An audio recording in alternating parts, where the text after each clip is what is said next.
sahabat pernah makan di McDonald? Nah, sebenarnya McDonald itu jualan apa ya? Tentu jawabannya dengan pertanyaan tersebut bisa macam-macam. Ada yang menjawab jualan makanan, ada yang bilang properti, ada yang bilang mainan, ada yang bilang lifestyle, ada yang bilang suasana, dan apapun yang menurut pengetahuan kita itu kita bisa katakan. Namun ketika kita copy buat sesuatu yang sama, kita buat sama persis seperti apa yang kita pahami tentang McDonald, kita meragukan hasilnya. Apakah akan banyak yang mengantri atau membeli produk kita? Pembelian dalam bisnis adalah masalah psikologi, bukan trading. Dan psikologinya nanti kita bahas dari behavioral analisisnya. Agak rumit memang menjelaskan bisnis sampai menyentuh banyak bidang termasuk psikologi. Benar, manusia dalam mengambil keputusan akan salah kalau kita menganggap menggunakan rasional atau logic thinking. Ternyata sedikit unsur rasionalnya malah, bahkan terbanyak sepenuhnya keputusannya adalah irasional atau emosi. Ditambah lagi kemajuan teknologi informasi pada saat ini membuat manusia semakin emosional, terutama dalam pengambilan keputusan. Terjadi pergeseran yang telak di mana dulu pemahaman pembelian adalah dengan rumus munculnya kebutuhan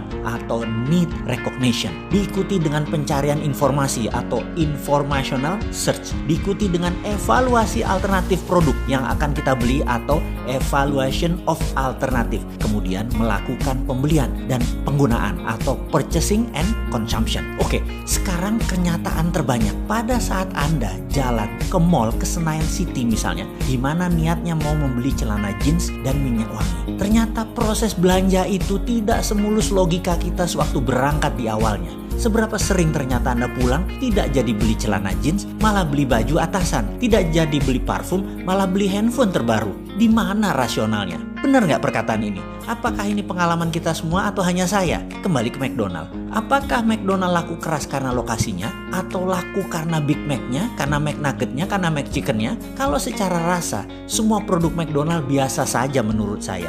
Bahkan dibandingkan sate ayam misalnya di depan rumah sakit Pertamina, lebih enak di situ. Ayamnya, saya pikir satu lagi, lebih enak ayam goreng di restoran pagi sore. Masih saya bilang lebih ngangenin daripada paket hematnya McChicken. Atau kita tambah satu lagi deh bisnisnya, Starbucks. Starbucks sukses di dunia dan menjadi darlingnya di Wall Street untuk waktu yang sangat panjang. Apa karena frappuccinonya? Apa karena mochaccinonya? Apa karena kopinya yang enak? Tidak. McDonald, Starbucks sukses dan laku produknya bukan karena apa yang disebut konten atau what to offer atau apa yang ditawarkan kepada pembeli.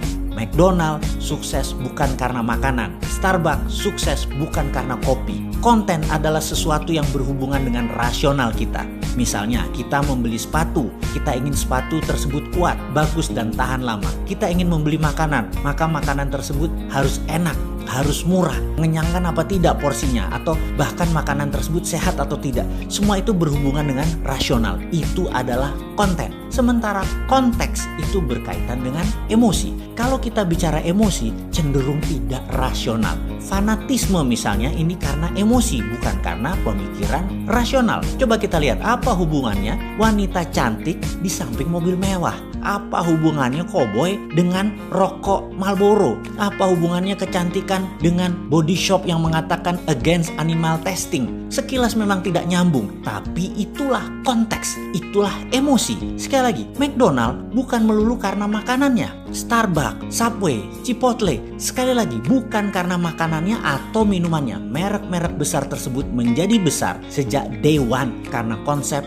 konteksnya. Konteks adalah how to offer. How, bagaimana cara Anda menawarkan produk tersebut jauh lebih penting daripada apa yang Anda tawarkan ke pelanggan Anda. McDonald sukses karena konsep service, cleanliness, dan family value-nya. Keramahannya kepada anak-anak, tersedianya tempat main, termasuk event-event pada saat hari khusus seperti ulang tahun dan pesta anak lainnya. Merchandise anak-anak, The Toy Stories, Hello Kitty, dan banyak lagi lainnya mempertahankan citra atmosfer restorannya fun dan friendly. Ini semua adalah konteks, ini semua adalah emosi. Sekali lagi, dari sisi yang lain, saat ini konten saja tidak cukup untuk memenangkan kompetisi bisnis. Harus masuk ke emosi, harus masuk ke konteks. Konten itu sesuatu yang given, sesuatu yang biasa-biasa saja. Kita harus memanfaatkan kekuatan konteks agar memberi value yang unik. Yang jadi pertanyaan sekarang adalah bagaimana membuat konteks dari produk kita? Karena mungkin produk sahabat bukan makanan, bukan minuman, ada ribuan konten lainnya. Dan Bagaimana sekali lagi membuat konteksnya? Bagaimana behavioral analisisnya sehingga bisa membuat konteks yang menarik? Atau bahkan bagaimana membangun konteks negara Indonesia ke depan? Nah, ini pertanyaan serius yang harus dijawab serius. Masih mau lanjut? Masuk harus bos, men sing ngurus negara? Gak cocok bener dah nih.